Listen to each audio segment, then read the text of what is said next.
ત્રાસ, વેદના અને આંસુઓથી લબાલબ ભરેલો એ વૃત્તાંત સાંભળીને મારું હૈયું ઘોર વ્યથાથી ભરાઈ ગયું. પરંતુ જ્યારે ઋષિકુમારનો ભેદ ખુલી ગયો ત્યારે હું હર્ષ વિભોર બની ગયો. ઋષિકુમારના રૂપે ઋષિ દત્તા જ મારી સાથે હતી. મને ઋષિકુમાર તરફ કેમ અત્યંત પ્રેમ, આદર અને બહુમાન હતું તેનું કારણ હવે મને સમજાઈ ગયું. મેં અનેક વાર ઋષિકુમારને કહ્યું પણ હતું કે તમારું મુખ ઋષિદત્તાના મુખ જેવું જ છે. તમારી આંખો અને ઋષિદત્તાની આંખો એક સરખી છે. તમારી વાણી અને ઋષિદત્તાની વાણી મને સરખી લાગે છે. એક દિવસ મેં ઋષિદત્તાને કહ્યું, પ્રિય, મને લાગે છે કે એ જંગલમાં, એ આશ્રમમાં તારી રક્ષા તારા સ્વર્ગસ્થ પિતા રાજર્ષિએ અદૃશ્ય રહીને કરી હશે. નહીંતર એ નિર્જન પ્રદેશમાં એકાકી સ્ત્રીને રહેવું ભય ભરેલું જ કહેવાય. ભલે જડીબુટીથી તું પુરુષ બનીને રહી, છતાં પણ હૃદય તો સ્ત્રીનું જ હતું ને. આ સાંભળીને ઋષિદત્તાએ કહ્યું, નાથ, ખરેખર મને પણ એમ જ લાગ્યું હતું કે મારી રક્ષા કોઈ અદ્રશ્ય તત્વ કરી રહેલું હતું. પરમાત્મા ઋષભદેવના અચિંત્ય પ્રભાવો મેં પહેલા પિતાજી પાસેથી સાંભળેલા પણ હતા. એ પરમાત્મા પ્રત્યે બાલ્યકાળથી મને અખંડ શ્રદ્ધા છે. અમે અમારા શ્વેત મહેલના ઝરૂખામાં બેઠા હતા. સંધ્યાનો શાંત અને શીતલ સમય હતો. મહેલના ઝરૂખામાંથી ક્ષિતિજ સ્પષ્ટ દેખાતી હતી. મારી દ્રષ્ટિ ત્યાં મંડાયેલી હતી. સંધ્યાના મનોહર રંગો જોવામાં હું લીન હતો. ત્યાં જ ઋષિદત્તાએ મૌન તોડ્યું. નાથ, આપને યાદ છે ને, ઋષિકુમારના રૂપે મેં આપની પાસે વરદાન માંગ્યું હતું? બરાબર સ્મૃતિમાં છે. એ મિત્રે વરદાન માંગેલું અને મેં એ મિત્રને વરદાન આપેલું. માંગો, તમારે જે જોઈએ તે માંગો. આપશો ને? અવશ્ય આપશો ને? ઋષિદત્તાએ પોતાનું ભદ્રાસન મારી નજીક સરકાવ્યું. મેં તેને પૂછ્યું કે દેવી, શું તને શંકા છે? ના રે, મને આપના વચનમાં ક્યારેય શંકા ન થાય. તો નિશંકપણે માંગો, કોઈ પણ જાતની શંકા ન રાખો. નાથ, આપ જેવો પ્રેમ મારા પ્રત્યે રાખો છો તેવો જ પ્રેમ રૂકમણી પ્રત્યે રાખો. બસ મને આટલું વરદાન આપી દો. હું તો સાંભળીને સ્તબ્ધ થઈ ગયો. અનિમેષ નયને ઋષિદત્તાને જ જોઈ રહ્યો. ઋષિએ આ શું માંગ્યું હું સમજી ન શક્યો. રૂકમિણી પ્રત્યે પ્રેમ, અને તે પણ ઋષિદત્તાના જેવો જ પ્રેમ. મેં ઋષિદત્તાને કહ્યું, ઋષિ, તું શું બોલે છે? તને ખબર છે? હું સભાન અવસ્થામાં છું નાથ.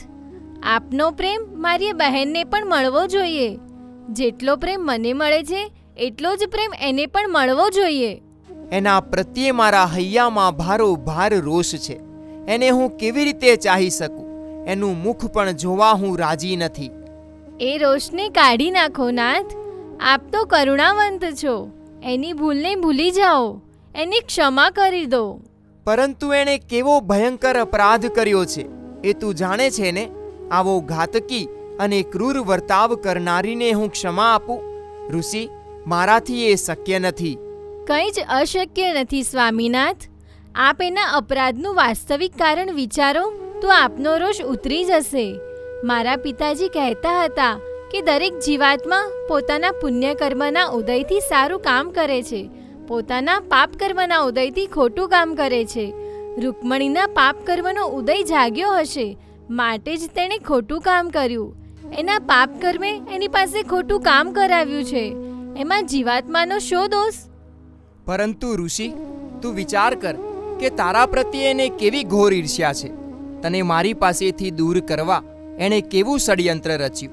તને મોતના કૂવામાં ધકેલી દીધી. એ તો તારો અને મારો પુણ્યોદય કે તું બચી ગઈ. નહીતર ભલે એને મારા પ્રત્યે ઈર્ષ્યા હોય, ઈર્ષ્યા તો અમારી સ્ત્રી જાતમાં સહજ હોય છે, છતાં હવે એને મારા પ્રત્યે ઈર્ષ્યા નહીં રહે. તમારો પ્રેમ એ ચાહે છે, તમારો પ્રેમ એને મળશે એટલે ઈર્ષ્યા નહીં રહે. તું ધારે છે એટલી એ સરળ નહીં હોય એવું મને લાગે છે. એને પોતાની ભૂલ સમજાઈ જ નથી. હવે સમજાઈ ગઈ હશે. હું જીવંત રહી ગઈ છું એ જાણ્યા પછી એના પસ્તાવાનો પાર નહીં હોય. સુલસા જોગણને જે સજા થઈ એથી પણ એને સાચી સમજણ આવી જ હશે. માણસ જ્યારે ખોટું પગલું ભરીને નિષ્ફળ જાય છે ત્યારે એને પોતાના ખોટા પગલાંનું ભાન થાય છે. ફરીથી એવું ખોટું પગલું નહીં ભરવાનો મનોમન નિર્ણય કરે છે. રૂકમણીની માનસિક સ્થિતિ આવી હોવી જોઈએ. મને તો એની માનસિક સ્થિતિ જુદી જ સમજાય છે. સુલસા જોગણને જે સજા થઈ છે એથી સંભવ છે કે એ મારા પર રોષે ભરાઈ હોય, કારણ કે મેં જ મહારાજાને એ ષડયંત્રનો પરિચય આપ્યો હતો. પરંતુ જો એના મનમાં આપના પ્રત્યે રોષ ન હોય, એને જો પોતાની ભૂલનો પશ્ચાતાપ થતો હોય અને આપના પ્રેમને ચાહતી હોય, તો આપ એને પ્રેમ આપશો ને? ઋષિ, તું ગુણવાન છે એટલે દુનિયા તને ગુણવાન દેખાય છે. તારું હૃદય કોમળ છે, મૃદુ છે એટલે તું બીજાના દુઃખનો વિચાર કરે છે, બીજાનું દુઃખ દૂર કરવા પ્રયત્ન કરે છે. પરંતુ તું માને છે એવી આ દુનિયા નથી. બધા જ જીવો કરુણાના પાત્ર નથી હોતા. ભલે બધા ન હોય કરુણાપાત્ર, રૂકમણી તો કરુણાપાત્ર છે જ. કરુણાપાત્ર જ નહીં, પ્રેમપાત્ર છે. આપ એકવાર એના અપરાધની ક્ષમા આપી દો, બસ પછી આપના હૃદયમાં એના પ્રત્યે પણ પ્રેમની શરવાણી ફૂટશે. એણે ક્યાં મારી પાસે ક્ષમા માંગી છે? એણે તો એના પરાક્રમની બહાદુરી ગાઈ છે. એ વાત પુરાણી થઈ ગઈ. રોષમાં, રીસમાં, ઈર્ષ્યામાં માનવી ન બોલવાનું બોલી જાય છે. સુજ્ઞ પુરુષો એ શબ્દો યાદ નથી રાખતા, ભૂલી જાય છે. એ બોલી હતી રોષમાં, મારા પ્રત્યેની ઈર્ષ્યાથી. હવે એના હૈયે રોષ નહીં હોય, હવે મારા તરફ પણ એને ઈર્ષ્યાભાવ નહીં હોય. તો તું એને મળ, એના મનોભાવને જાણ, પછી તારી ઈચ્છા મુજબ હું કરીશ. બસ પ્રસન્ન? ખૂબ જ પ્રસન્ન થઈ નાથ. આપની ઉદારતા ગજબ છે. હું કાલે જ એની પાસે જઈશ અને એના મનોભાવ જાણીશ, એના સંતપ્ત હૃદયને આશ્વાસન આપીશ, એના અશાંત મનને સમાધિ આપીશ. હું ઋષિ દત્તાના સરળ, સ્નેહાળ, ઉદાર અને ગંભીર વ્યક્તિત્વને મનોમન અભિનંદી રહ્યો. પોતાનો પ્રાણ લેવાના હિચકારો પ્રયત્ન કરનાર પ્રત્યે પણ કેવી કરુણા દ્રષ્ટિ! બદલો લેવાની કોઈ પણ દુષ્ટ મનોવૃત્તિ નહીં. પોતાને દુઃખ આપનારા પ્રત્યે કોઈ પણ જાતનો દ્વેષ નહીં, રોષ નહીં કે કિન્નો નહીં. બીજા દિવસે સવારે જ પ્રાભાતિક કૃત્યોથી પરવારી ઋષિદત્તા રથમાં બેસીને મહારાજા સુરસુંદરના મહેલે ગઈ. ત્યાં મધ્યાહન સમયે તે પાછી આવી. એના મુખ પર મલકાટ હતું, એના હૈયામાં હર્ષ હતું. પરંતુ આવીને પહેલું જ કામ એણે મને ભોજન કરાવવાનું કર્યું. મને ભોજન કરાવીને એણે સ્વયં ભોજન કર્યું અને મને શયનગૃહમાં આરામ કરવાનું કહીને એ ચાલી ગઈ. 2 ઘડી મેં આરામ કર્યો ત્યાં એ પાછી આવી ગઈ. મારા પલંગ પાસે પડેલા ભદ્રાસન પર બેસીને તેણે મને કહ્યું, નાથ, મારું કાર્ય સરળ બન્યું છે. મારી ધારણાઓ સાચી પડી છે. હું રાજાના મહેલમાં પહોંચી. મને એકલીને આવેલી જોઈ મહારાણીને આશ્ચર્ય થયું, પરંતુ તુરત જ મેં કહ્યું, માતાજી, મારે રૂકમણીને મળવું છે. મારી વાત સાંભળીને મહારાણીને વધુ આશ્ચર્ય થયું. તેઓ થોડી ક્ષણ મારી સામે જોઈ રહ્યા. તેમની આંખો સજલ બની. મેં તેઓના હાથ પકડીને કહ્યું, માતાજી, બધું સારું થશે. આપ મને રૂકમણી પાસે લઈ ચાલો. મહારાણીની સાથે હું રૂકમણીના શયનખંડમાં પહોંચી. રડી રડીને રૂકમણીની આંખો સૂજી ગઈ હતી. એના વસ્ત્રો ચોળાઈ ગયેલા હતા. એના અંગ પર એકેય આભૂષણ ન હતું. એનું મુખ કરમાઈ ગયું હતું. ગાલ પર સુકાયેલા આંસુના લીસોટા હતા. હું પલંગ પાસે પહોંચી ગઈ હતી. તે મને જોઈ રહી. તે મને પહેલી જ વાર જોતી હતી. હું પણ એને પહેલી જ વાર જોતી હતી. એ મને ઓળખી ન શકી. એટલે મહારાણી બોલ્યા, બેટી, આ ઋષિદત્તા છે. હે, દેવી ઋષિદત્તા તમે જ? તે પલંગ પરથી નીચે ઉતરી ગઈ અને મારા પગમાં પડી ગઈ. મેં એને મારા બાહુપાસમાં લઈ લીધી. તેની આંખમાંથી ચોધાર આંસુ સરી પડ્યા. મહારાણી પણ રડી પડ્યા. પોતાની સાડીના પાલવથી આંસુ લૂછતા મહારાણી શયનખંડની બહાર જઈને ઊભા રહ્યા. મેં રૂકમણીને પલંગ પર બેસાડી. હું એની પાસે જઈ બેસી. મેં કહ્યું, બહેન, રડ નહીં. માણસના જીવનમાં ભૂલ થઈ જવી સ્વાભાવિક છે, કારણ કે અનંત જન્મોમાં જીવ અનંત અનંત કર્મ બાંધતો આવ્યો છે. કર્મ પરવશ જીવ નાની મોટી ભૂલો કરતો હોય છે. ના ના, મેં ભયંકર અપરાધ કર્યો છે. હું હત્યારી છું. હું રાક્ષસી છું. હું મહાપાપી છું. દેવી, મને ક્ષમા કરશો. અને ધ્રુસકે રડતી એ મારા ખોળામાં ઢળી પડી. મેં એના મસ્તકે એની પીઠ પર હાથ ફેરવી એની પ્રત્યે સહાનુભૂતિ વ્યક્ત કરી. થોડીવાર એને રડવા દીધી. પછી જ્યારે એનું હૈયું કંઈક હળવું થયું ત્યારે પાણીથી એને મોઢું ધોઈ નાખવા કહ્યું. પાણી પીવડાવ્યું અને કહ્યું, રૂકમણી, કહે હવે તું શું ચાહે છે? દેવી, હું આપની ક્ષમા ચાહું છું, પરંતુ ખરેખર તો ક્ષમા આપણા સ્વામીનાથની માંગવી જોઈએ. હું તેમને મારું કાળું મોં દેખાડવા નથી માંગતી. ક્યાં એ ઉત્તમ પુરુષ અને ક્યાં હું અધમાં અધમ. બે પગમાં મોં છુપાવીને તે રડી પડી. એની પીઠ પંપાડતી હું બોલી, રૂકમણી, તેઓ તો ઘણા ઉદાર અને ગંભીર મહાપુરુષ છે. તું ચાલ મારી સાથે. તેઓના ચરણે તારું સર્વસ્વ સમર્પણ કરી દે. તેઓ જરૂર તને ક્ષમા આપશે. ક્ષમા જ નહીં, હૃદયનો પ્રેમ આપશે. ના ના, હું તેમના પ્રેમને પાત્ર નથી, કુપાત્ર છું.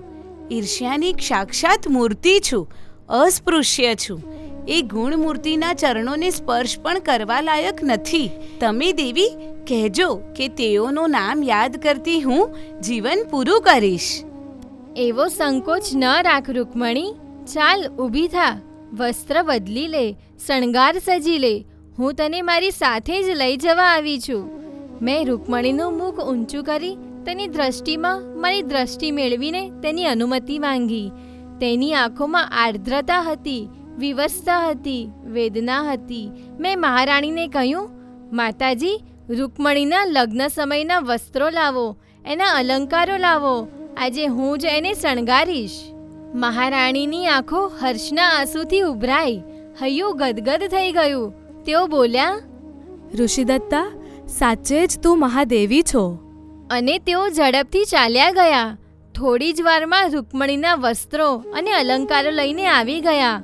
તેમની પાછળ મહારાજા સુરસુંદર પણ આવી ગયા. તેઓને મેં દૂરથી નમસ્કાર કર્યા. તેઓએ આશીર્વાદ આપ્યા અને કહ્યું, બેટી, રૂકમણીને હું તારા ખોળે સોંપું છું. હવે તું જ એની માતા અને તું જ એની બહેન. મારી મેરુ જેવડી ચિંતાને તે દૂર કરી. તારો ઉપકાર. બોલતા બોલતા મહારાજા રડી પડ્યા. મેં કહ્યું, પિતાજી, મહારાજકુમાર ઉત્તમ પુરુષ છે, ઉદાર હૃદયના છે. તેઓના મનમાં રૂકમણી પ્રત્યે કોઈ રોષ નથી. અમને બંનેને તેઓ સમાન દ્રષ્ટિથી જોશે. રૂકમણીએ વસ્ત્ર પરિવર્તન કરી લીધું. મેં એને અલંકારોથી શણગારી. આખા રાજમહેલમાં આનંદોત્સવ મંડાઈ ગયો. હું રૂકમણીને રથમાં બેસાડીને મારી સાથે અહીં લઈ આવી. એટલે શું તું એને અહીં લઈને આવી છે? હા મારા સ્વામીનાથ, હું એને અહીં જ લાવી છું. અને ઋષિદત્તા ઝડપથી બહાર નીકળી ગઈ. બાજુના ખંડમાંથી રૂકમિણીને લઈને તે મારા ખંડમાં આવી. રૂકમિણી મારા ચરણોમાં ઢળી પડી. મેં એને ઊભી કરી અને કહ્યું, રૂકમિણી, હવે રડ નહીં. મને તારા પ્રત્યે કોઈ રોષ નથી. બધો જ રોષ આ તારી બહેને બહાર ફેંકાવી દીધો છે. તારા પ્રત્યે પ્રેમ કરવાનું વરદાન એણે મારી પાસે માંગી લીધું છે. રૂકમિણીએ કૃતજ્ઞતા ભરી આંખે ઋષિદત્તાની સામે જોયું.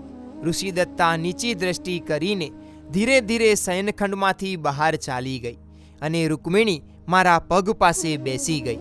તેણે મને કહ્યું, નાથ, હું મહાપાપી છું. મેં ભયંકર અપરાધ કર્યો છે. ઈર્ષ્યાની સાક્ષાત મૂર્તિ છું. જ્યારે મહાદેવી ઋષિદત્તા મહાસતી છે, ક્ષમાની દેવી છે, ઉદારતાનો સાગર છે, અસંખ્ય ગુણોનો ભંડાર છે. હું એમના ચરણોની રજ પણ થવા લાયક નથી. તારી વાત સત્ય છે રૂકમિણી. મારા હૈયામાં એના પ્રત્યે જેટલો પ્રેમ છે એટલો જ પ્રેમ તને આપવાનું વરદાન માંગીને એણે કેવો ઉચ્ચતમ ત્યાગ કર્યો છે, કેવું ભવ્ય સત્કાર્ય કર્યું છે. મારું તો હવે એ સર્વસ્વ છે નાથ. બોલતા બોલતા રૂકમિણી ગદગદ થઈ ગઈ.